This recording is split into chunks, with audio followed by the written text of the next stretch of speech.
இரவியும் அதியும் தெரிவுற எழுமம் புவிதனில் இனமொன்றிடுமாதும் எழில் புதல் வரு நின்றழுதுள முருகுமிடர் கொடு நடலம் பல கூற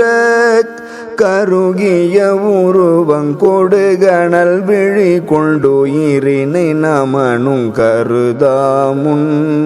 கலை கொடு பல துன்பமும் மகளிடனின் கழலினை கருதும் படிப்பாராய் திருமருவியதில் புயனயன் விரியன் திசை கிடு கிட வந்திடு சூரன்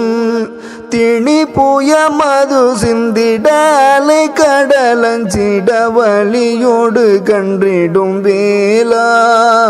அருமறையவர் அந்தர முறை பவரன் புடையவருய அன்றரமேவும் அறிவையும் ஒரு பங்கிடமுடையவர் தன் கருணையில் உறையும் பெருமாளே.